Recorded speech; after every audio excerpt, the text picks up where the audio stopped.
Greetings, fellow van builders, and welcome back to our build channel. We are going to be building a storage closet, which is also a utility and a electrical integration area, kind of an all-in-one cabinet. Here's some of the tooling that I'll be using. Here's some more. Lots of building material back there. I am going to be building all my own cabinets out of wood. The other thing in this video will be the electrical integration panel right here. This is all the monitors and fuse and circuit breaker panels supporting all the electrical equipment. But it all plugs into this, so I'm getting this installed ahead of time. So I'm just about done with this faceplate for my utility closet. So I thought it'd be a good time to quickly talk about the tools that I'm using. You're going to want a bunch of clamps of various sorts. I like these quick grip clamps. They're really handy, as you can see, for clamping down your work, making sure everything's flush. You're going to want some 90-degree angles to keep you real square. Here's another one. I'll show you where I've already worked these joints. They're just perfectly square. And that's what you want. One of the big things is having a pocket hole jig.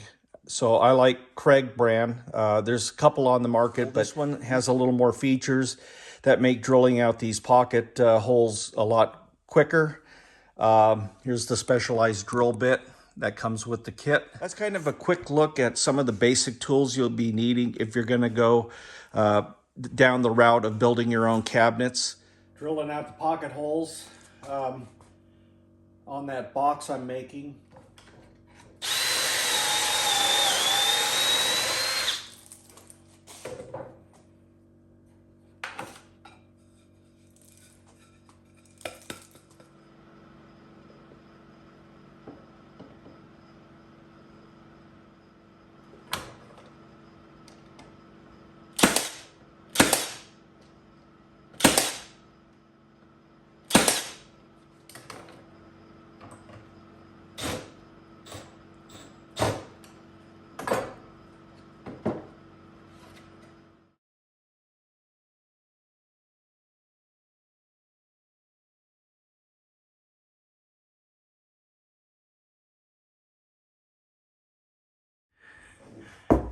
How's it going?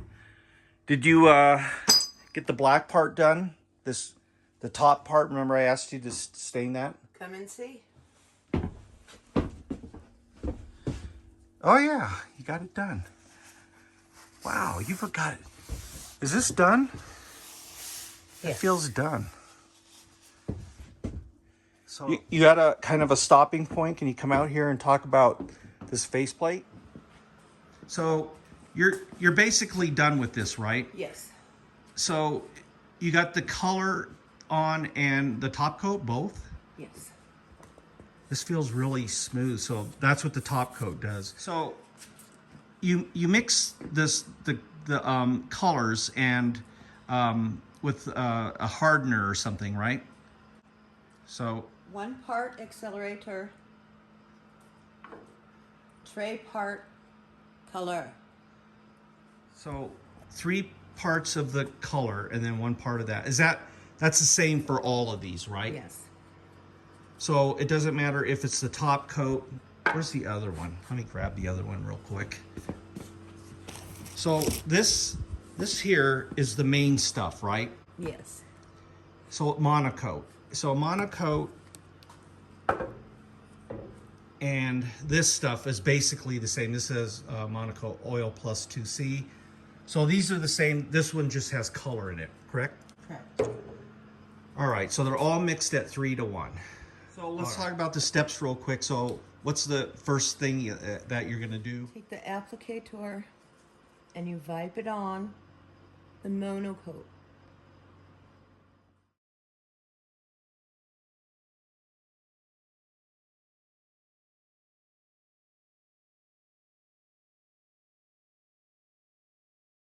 So that's the whole process then, is just, you know, wiping it on and you get off the excess and then you polish it at the end. So this is all, you hand polished this. You didn't use the buffer I gave you, right? And that's it. There's no sanding or nothing else involved in this. No. So, I mean, that's pretty damn simple. That's why I really like this. I see why van builders are using this Rubio stuff. All right. Well, thanks, Sika. It turned out very nice. I mean, it's got kind of a nice sheen to it. I like that.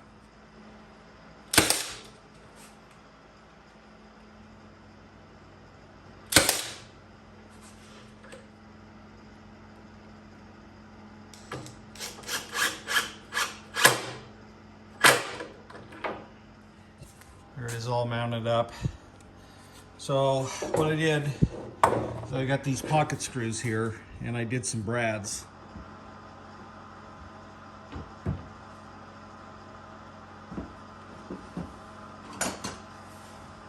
All right, so here's the faceplate with the electrical integration box installed. So I'll be building out the interior structure of this closet and the drawers. I haven't talked very much about my radial arm saw, but all along I've been using this thing to cut all my runners.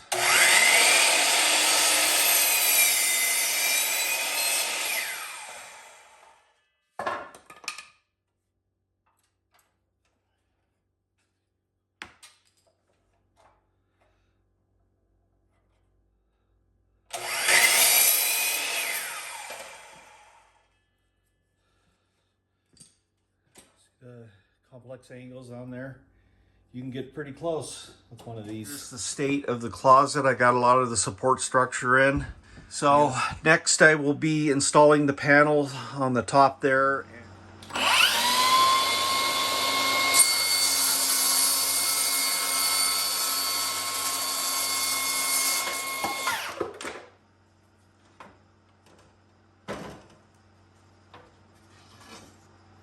So I'm getting ready to install the first panel up here. This is the one on the ceiling of the cabinet. I'm using liquid nail panel adhesive here and my handy dandy brad nailer. This is probably another tool that you're going to want to invest in if you elect to build your own cabinetry.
Basically got the support structure for this storage cabinet completed.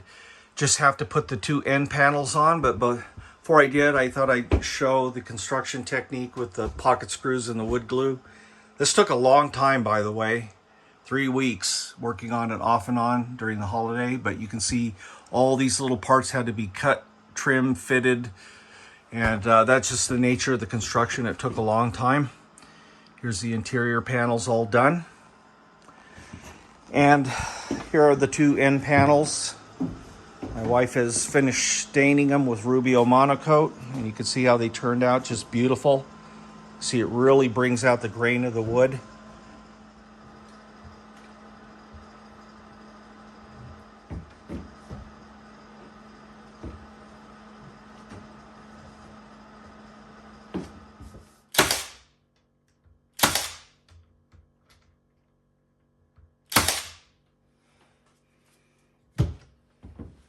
Down to the last panel on here, this one right here, this upper one. And before I install that and limit my access to the wiring, I thought I'd better get some of this wiring done. As you can see, there's quite a bit of it in there. It's all terminating here in this little electrical integration panel. Some of the equipment's in there. Yeah, I'm also installing some other things like outlets and light switches. This is a little ring light switch. I'm doing a lot of it out here on the bench. I'll show you that next. Here's my electrical workbench. I got a test rig set up here. I can test all this stuff after I figure out the wiring. This is that little ring light switch and the overhead light. Circuit breaker, fuse panel. I'm building some of these little jumper bundles, and I'm also wiring up all these little connector pigtails to the various gauges. So here's some of the wiring I'm doing. I'm doing the power feeders first. They're coming up here and routing through this little access panel that I left previously, and they're ending up into the wire integration area. I'll show you how I'm doing these large terminal crimps next. Here's my hydraulic terminal crimper, large gauge. Timco is the company. There's my old one in the background, the old school. So here's my terminal lug staged in here, ready to go. I'll show you how easy this is. Take your wire, get it inserted in there, and you pump it in. Release the pressure. That's exactly what you want to see right there. Perfectly crimped terminal.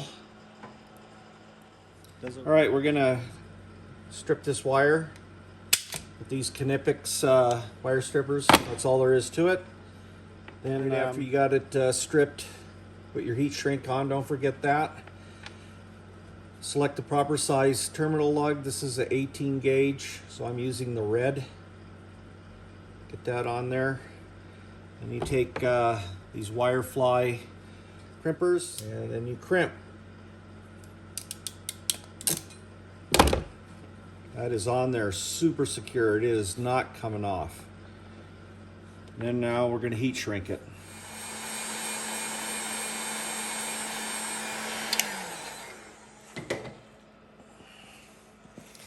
There you go. When all is said and done, that's what you should end up with, something like that. And now we can put the abrasion sleeving on this.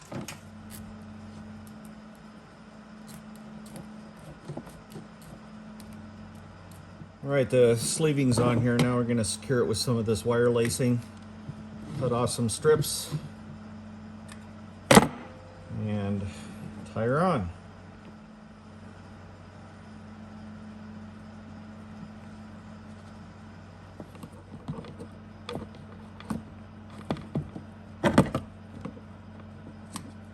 All right, that's it. Abrasion sleeving's on there.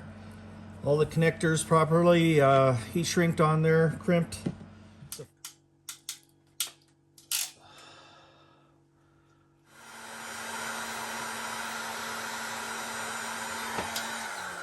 There they go.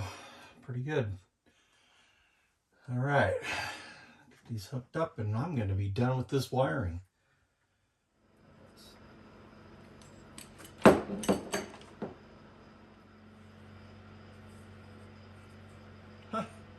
It's working. Well, I think I got this little wire integration panel finally squared away. I got power to this. There's this fuse panel is energized and everything. I've tested it. It's all working. Let me show you the wire integration area. It's just jam-packed with wire in there. This took a long time, several weeks. I wanted to make sure everything was correctly wired. Nothing was, miswired or grounding, any kind of grounding issues. You don't want to have a fire, but you can see there is a lot of wire in there. Yeah, this lavatory equipment all powered up and going. And my Max Air fan up here now has power. So all in all, pretty happy with it, the way the utility cabinet turned out. And hopefully I can get organized here. I have a lot of stuff going the last few months, and so there's been a big time span between the last video and this one. I apologize for that, for those who are following along. So thanks for sticking with us, and we will see you on the next one.